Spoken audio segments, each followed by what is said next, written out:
Textile মিল বন্ধ মানে কিন্তু শুধু কারখানা বন্ধ নয়, একই সাথে হাজার হাজার কিন্তু শ্রমিকেরও তাদের কর্মসংস্থান ঝুঁকিতে। এই বিষয়টা নীতি নির্ধারণে বিবেচনায় আছে কি, বা নতুন সরকার, নির্বাচিত সরকার আসলে এটার কি কোনো উন্নতি হবে বলে আপনি মনে করছেন?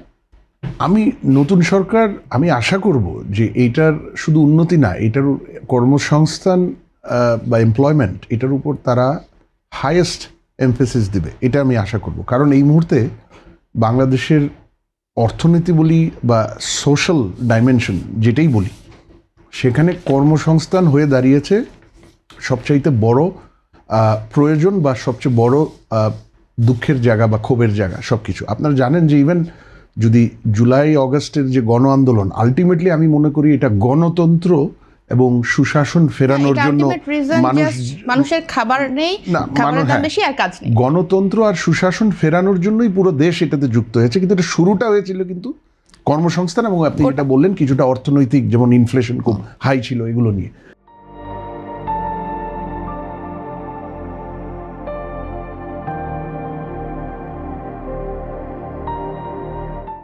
সো এখন গত 15 মাসে কিন্তু আমাদের কর্মসংস্থানের গতি কমছে, যেটা আমি রাসেলের সাথে সম্পূর্ণ একমত। পূর্বের যে পতিত আওয়ামী লীগ সরকার, তাদের সময় থেকে আমাদের এমপ্লয়মেন্ট ক্রিয়েশনের চাকা স্লো হওয়া শুরু করেছে। তো আমরা আশা করছিলাম যে গত 15 মাসে ইন্টারিম গভর্নমেন্ট যারা সুশাসন এবং সংস্কার করবে বলে বলেছে, এই সময় এমপ্লয়মেন্ট সেন্টার এবং এমপ্লয়মেন্ট আসার মূল জায়গাটাই হলো বিনিয়োগ এবং বেসরকারি খাত। সেই জায়গাটায় এফেক্টিভলি নজর দিবে, শুধু মুখে বলবে না, এফেক্টিভলি নজর দিবে। সেইটা আমরা খুব বেশি দেখিনি। সুতরাং আপনার একটা প্রশ্ন ছিল আমরা কি খুব দেখছি এই সময় এমপ্লয়মেন্ট টার্গেটেড পলিসি রিফর্মস, এগুলো আসলে হয়নি। আর এমপ্লয়মেন্টের যে ড্রাইভার, সেটা হলো মূলত বিনিয়োগ এবং বেসরকারি খাত। সেই বিনিয়োগ এবং বেসরকারি খাতও ভালো নেই। রাসেল নিজেই বলেছে, আমি দু একটা নাম্বার বলি, আমাদের প্রাইভেট ইনভেস্টমেন্ট টু জিডিপি রেশিওটা অনেক বছর ধরে 23% আটকিয়েছিল, 23-23.5, এটা এখন নেমে 22-এর কাছাকাছি চলে গেছে। আপনি ব্যাংকিং ক্রেডিট প্রাইভেট সেক্টরে, রাসেল লোনের কথা বলছিল, কারণ আপনি প্রাইভেট সেক্টর অপারেট করতে গেলে অর্থায়ন প্রয়োজন হয় এবং সেটা ব্যাংক থেকে আসে, যেহেতু ক্যাপিটাল মার্কেট বাংলাদেশে নাই বললেই চলে।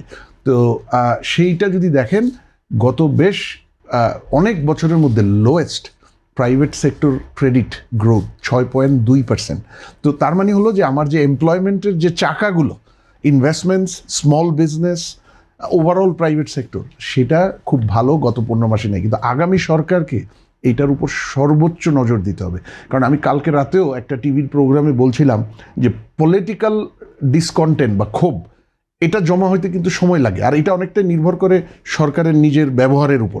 তো আমরা আশা করব নেক্সট সরকারটা যারাই ফর্ম করবে তারা অনেক ওয়েল গভর্ন বা ওয়েল বিহেভ সরকার হবে পূর্বের বিগত বছরগুলোর তুলনায়। কিন্তু অর্থনীতি যেহেতু অলরেডি একটা টালমাটাল অবস্থায় আছে, নতুন সরকার কিন্তু সরকার যেদিন গঠন করবে, ওরা ইনহেরিট করবে উত্তরাধিকার সূত্রে দুর্বল অর্থনীতি পাবে। সুতরাং সেখান থেকে কিন্তু জনমানুষের ক্ষোভ, যদি সেটা ঠিক না হয়, আরও পতনের দিকে যায়, মানুষের ক্ষোভ বাড়তে বেশি দিন সময় লাগবে না। সো নতুন গভর্নমেন্টকে এখানে হাইয়েস্ট প্রায়োরিটি দিতে হবে আমি মনে করি।